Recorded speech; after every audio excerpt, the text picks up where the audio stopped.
గీతాంజలి గారు జగన్మోహన్ రెడ్డి గారు నాకు ఇల్లు స్థలం నా డ్రీమ్ నెరవేరిందని చెప్పి బయటకు వచ్చి చెప్పడం జరిగింది. దాన్ని కొంతమంది ట్రోల్ చేస్తున్నారు. ఎలా చూస్తారు? ఇవాళ రాష్ట్రంలో గౌరవ ముఖ్యమంత్రి గారు ఏదైతే మహిళా పేరు మీద ఇళ్ల పట్టా ఇచ్చారో ఆ ఇళ్ల పట్టాను గత 2 రోజుల కాలంలో అమ్మాయి సంతోషంగా తెనాలి ఎమ్మెల్యే గారి చేతుల మీద తీసుకుంది. అదేదైతే ఆవిడ ఫేస్బుక్లో హల్చల్ చేసినటువంటి ప్రయత్నాలు చేసేటువంటి తెలుగుదేశం పార్టీలు కానివ్వండి, జనసేనకులు కానీ మేము ఒకటే చెప్తా ఉన్నాం.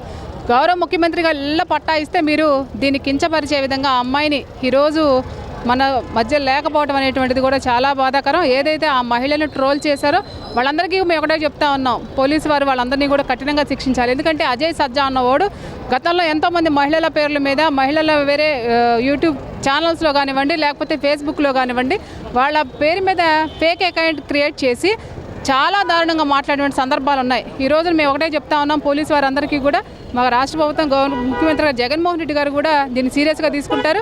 ఆ మహిళకి ఆ కుటుంబానికి న్యాయం చేసే దిశగా మేమందరం కూడా ముందుకెళ్తాం. మేడం ఏదో చూస్తున్నారు, గతంలో కూడా ఇప్పుడు జగన్మోహన్ రెడ్డి గారి షర్మిల గారి మధ్యన కూడా ఇలాంటి సందేశాలు యూట్యూబ్ ద్వారానే అదే కొన్ని సోషల్ మీడియా ద్వారా గొడవలు పెట్టడం కానీ చిచ్చులు పెట్టడం ప్రయత్నం చేశారు. ఎలా చూస్తారు ఈ పని? అదే చెప్తున్నాం కదా, ఎందుకంటే ఇది వీళ్ళు కూడా అలాగే దొరుకుతారు. ఎందుకంటే గౌరవ ముఖ్యమంత్రి గారు ఏదైతే దిశ యాప్ ద్వారా మహిళలకి భద్రత కల్పించాలనేటువంటి అనేక కార్యక్రమాలు తీసుకొచ్చారు, ఆ కార్యక్రమంలోనే దీన్ని కూడా దిశ చట్టానికి ఎవడైతే ఇంకా రానున్న రోజుల్లో ఇలాంటివన్నీ కూడా జరగకుండా చేసేటువంటి ప్రయత్నాలు అయితే మేము చేస్తామని కూడా ఈ సందర్భంగా తెలియజేస్తాం. మేడం కొంతమంది ఇప్పుడు పార్టీ పెట్టారు, ప్రశ్నించడానికి పార్టీ పెట్టిన పవన్ కళ్యాణ్ గారు ఎలాంటి సంఘటన జరిగినా కూడా ప్రశ్నించడం కారణం ఏంటి? మరి అదే కదా, ప్రజలకి ఆయన ఏం మెసేజ్ ఇస్తున్నాడో అడుగుతా ఉన్నాం.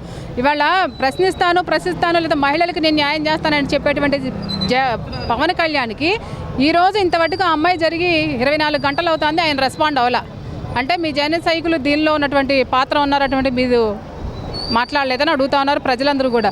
ఎవరైతే టీడీపీ ఆ విజయ్ సజ్జా అన్నోడికి అలాగే కొంతమంది జనసేన నాయకులు పెట్టినటువంటి పోస్టులకి కఠినంగా శిక్ష పడేటువంటి ఏర్పాట్లు కూడా చేయబోతారు. రాయపాటి అన్ననే కూడా జనసేన నాయకులు కానీ కార్యకర్తలు కానీ ఆమె మీద దాడి చేయడం జరిగింది. ఆమె సరే ఆమె పార్టీ కార్యకర్త ప్రజాప్రతినిధిగా ఉన్నటువంటి ఆ పార్టీకి ఉన్నటువంటి ఒక ఆమెను కూడా దాడి చేస్తే ప్రశ్నించడం లేదు. కానీ అదే కదా, ప్రతిదీ కూడా మా పోలీసు పర్యవేక్షణలో ఏం జరుగుతున్నటువంటి అబ్జర్వేషన్లో ఉన్నాము. రానున్న రోజుల్లో డెఫినెట్గా ఏదైతే ఇట్లాంటి మృగాలు ఉన్నాయో వాళ్ళందరికీ కూడా కఠినటువంటి శిక్షలు వేస్తామని కూడా తెలియజేస్తాం. ఇప్పుడు కొంతమంది మీడియా ముందు మాట్లాడడానికి కొంతమంది భయపడుతున్నారు, అలాంటి వారికి ఎలాంటి సందేశం?